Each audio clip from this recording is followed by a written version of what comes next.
আন্তর্জাতিক ফুটবল ও ক্লাব ফুটবলে এখনও আছেন লিওনেল মেসি। তবে বলা চলে ব্যালন ডিওর হতে অনেক দূরেই চলে গেছেন এই আর্জেন্টাইন খুদে জাদুকর। মেসির প্রস্থানের মধ্য দিয়ে এখন যেন স্বস্তি এসেছে ফিফা বেস্ট, ব্যালন ডিওর সহ অন্যান্য ব্যক্তিগত পুরস্কারে। এবার অন্তত অন্যান্য ফুটবলাররা স্বপ্ন দেখতে পারে এসব পুরস্কার জয় করার, কারণ মেসি যখন ইউরোপে ছিলেন তিনি তো এসব পুরস্কার নিজের ব্যক্তিগত সম্পত্তি বানিয়ে রেখেছিলেন। এদিকে লিওনেল মেসি না থাকলেও আর্জেন্টিনায় এখনও তৈরি হচ্ছেন অনেক প্রতিভাবান ফুটবলার। শুধু বিশ্ব চ্যাম্পিয়ন দেশেই নয়, সবচেয়ে বেশি বিশ্বকাপ জয়ী ব্রাজিলেও আসছে একের পর এক প্রতিভাবান ফুটবলার। তবে মেসি পরবর্তী যুগে কোন কোন ব্রাজিল ও আর্জেন্টাইন ফুটবলারদের সম্ভাবনা আছে ফুটবলে সবচেয়ে মর্যাদার ব্যালন ডিওর জিতে নেয়ার, চলুন দেখে নেওয়া যাক সেই তালিকা। সবার আগে আসতে পারে ভিনিসিয়াস জুনিয়রের নাম। 2024 সালে তো তিনি ছিলেন ব্যালন ডিওরের অন্যতম ফেভারিট। অনেকেই দেখেছিল তার হাতে পুরস্কারটি, এমনকি ভিনি নিজেও আশায় বুক বেঁধেছিলেন। তবে সবাইকে চমকে দিয়ে রদ্রির হাতে উঠে সেবার ব্যালন ডিওর। এখনো পর্যন্ত ব্রাজিলিয়ানদের মাঝে সবাই তার দিকেই চেয়ে আছে ব্যালন ডিওর দেখার জন্য।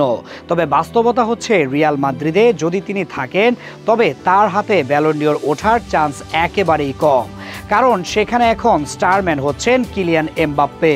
যদি রিয়াল ও ব্রাজিলের হয়ে একই মৌসুমে দারুণ কিছু করতে পারেন তবেই তার সুযোগ থাকবে ব্যালন ডিওর জেতার, নয়তো আপাতত নেই কোনো সম্ভাবনা।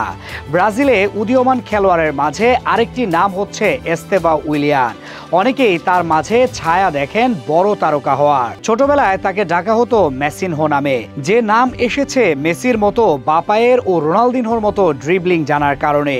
তিনি হতে পারেন ভবিষ্যৎ, জিততে পারেন ব্যালন ডিওর। ব্রাজিলের মাঝে আপাতত এই দুজনের সম্ভাবনায় আছে ব্যালন ডিওর জয় করার। আর্জেন্টিনায় অবশ্য সংখ্যাটা একটু বেশি, বিশেষ করে মেইন ম্যান হিসেবে অনেকেই আছেন বিভিন্ন ক্লাবে, যেমন হুলিয়ান আলভারেজ, লাউতারো মার্টিনেজ। তবে ব্যালন ডিওর প্রসঙ্গ এলে আলোচনায় থাকবেন মাস্তানতুনো, যাকে ধরা হচ্ছে পরবর্তী মেসি। রিয়ালে খেলার কারণে তার সম্ভাবনা কম হলেও যোগ্যতা দিয়ে এক সময় তিনিও পেতে পারেন এই পুরস্কার। বিশেষ করে দেশের হয়ে সাফল্যে বদলে দিতে পারে সবকিছু। এছাড়া আরেকজন প্রতিভাবান হচ্ছেন নিকো পাস।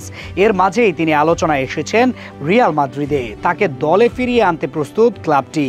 হবে নাই বা কেন, বর্তমানে ধারে খেলছেন এফসি কোমোতে, সেখানে করছেন অবিশ্বাস্য পারফরমেন্স। 10 নম্বর জার্সি গায়ে জড়িয়ে তিনি হয়ে উঠেছেন নতুন মেসি। তার মাঝে ভবিষ্যৎ দেখছে পুরো আর্জেন্টিনা ও রিয়াল মাদ্রিদ। সব তার মাঝেও আছে ব্যালন ডিওর জয়ের ছায়া। যদি সবকিছু ঠিক থাকে তবে আগামী প্রজন্ম এসব খেলোয়াড়দের মাঝেই হয়তো কেউ ফিরিয়ে আনতে পারে লাতিনে ব্যালন ডিওর।